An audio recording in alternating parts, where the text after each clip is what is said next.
Hey, welcome back to the channel. Today I'm remaking my first ever video on how to make a timed door. So what you really want to do is to make your door first.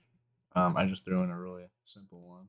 I threw in a part named door, and then I threw in a part named timer. And inside the timer, I put a surface GUI and a text label inside that surface GUI. So then we can display the time, or like the time ticking down from 10 to 0 or whatever. But we're just going to leave it blank for now since we're going to do that in the script. And then what you want to do is add in your button or a part or whatever. I named it button part. You can name it button or click part or whatever suits you best. And inside button part, I put in a click detector. And when you have all this set up, you go into your button part, click the little plus, and then add in a script. Alright, now in the script, get rid of print hello world. And what we want to do is detect when we click the part. So we're going to say script dot parent. Sorry for my keyboard being loud. Dot click detector. Mouse click. Connect a function. So this function will run every time we click the part. So what we want to do is we want to get the timer in the door. So we're going to say local timer is equal to workspace dot timer, or wherever your timer is located. We're going to do the same thing with the door. Alright, and now we want to get the timer going. So for this, we're going to be using a for loop. So say for I equals 10, comma, 0, comma, -1, do.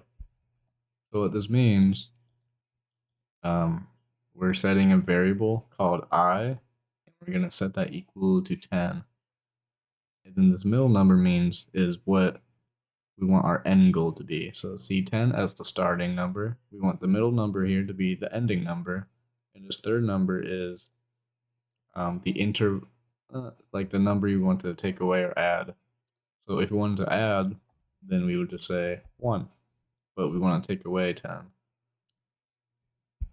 Or, yeah, take away 1 every second. We'll do that here. So first we want to set the timer's text label to be the same as I. So what we want to do is go to our timer, and go into the surface GUI, and then get the text label that's in the surface GUI. And then for that text label, we want to set the text to be equal to I. And then we want to say task.wait, parentheses 1.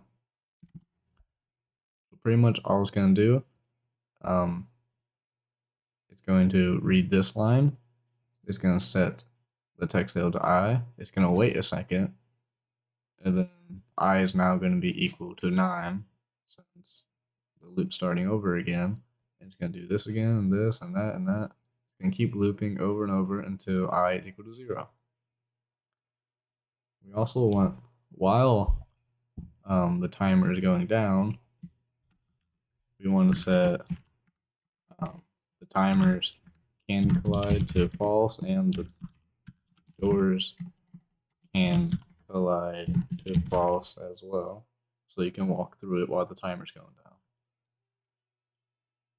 Now that we have that, after the for loop is all done, we want to set the timers can collide back to true, and the doors can collide also back to true, so you can't walk through it anymore. We also want to set the timer's text to be blank again, which you can just do by doing 2 quotation marks. And now we can play the game, and we can click our little timer or our button here, click it, we can walk through the door, and the timer's going down. And then once the timer goes all the way down to 0, and then is blank, we can no longer walk through the door. Now there will be a bug with this. If so, the timer's going down, and if someone else presses it, it'll then overlap times. And we don't really want that. So to fix that, right before everything, we want to say script.enabled equals false. And then after everything's done, we want to go down here and say script.enabled equals true. Pretty much, it just disables this entire, disables the whole script. So it'll still run everything here, but if you try to click the button again, it won't. This function won't run because the script's disabled. So the first time it will run, but if you keep trying to overlap, then it won't work. And then we just enable it back at the end when everything's all finished, so you can click the button again.